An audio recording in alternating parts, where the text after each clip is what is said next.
they would go, oh, those are neat looking sea sponges. And we'd have to correct them and say, no, they're not from the sea. They're actually grown on our farm.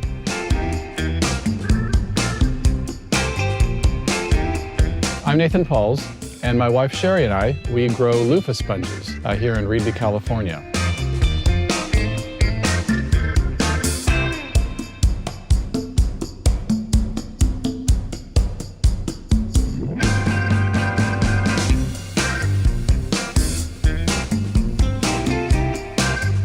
Prior to this, we were using synthetic sponges in the sink, and they seem to stink quite easily and quite quickly. Whereas these, we've never had that issue. And we've been told that these are naturally antimicrobial because it's a plant fiber. 95% of the people did not have any clue what we were selling. They'd walk by our booth and go, oh, that's funny looking bread. Most people in the United States don't know what a loofah sponge is. Except maybe the nylon puff that you can get in the store or something else like that, but that's synthetic. Well, loofah sponges, up until about World War II, were the most popular sponge in the United States. And they were being imported from Japan. And when Pearl Harbor happened, that kind of ended the sponge trade with Japan.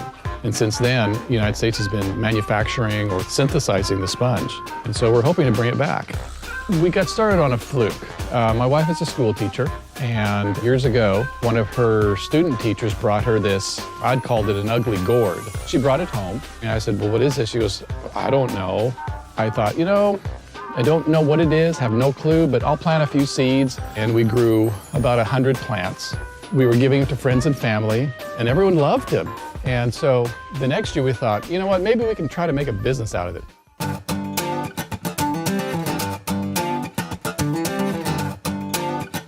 We plant them in a hothouse, January, early February, and we wait for the seeds to sprout, which is anywhere from 5 days to 2 months. When the plant is about this tall, we set it out here to grow after the danger of frost has passed. And we wait for them to grow, and they start blooming around the equinox, around springtime or so. And that's when they start getting pollinized, and we start seeing little loofahs growing.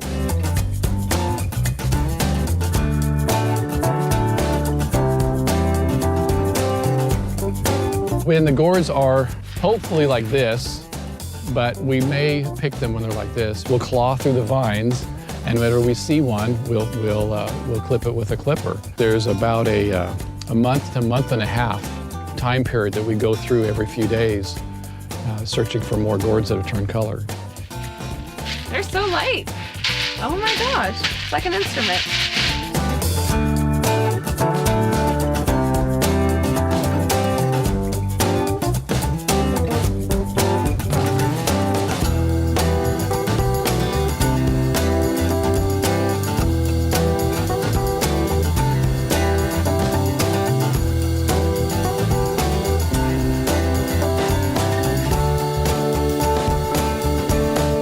Open it up, and we have ourselves a scrubber.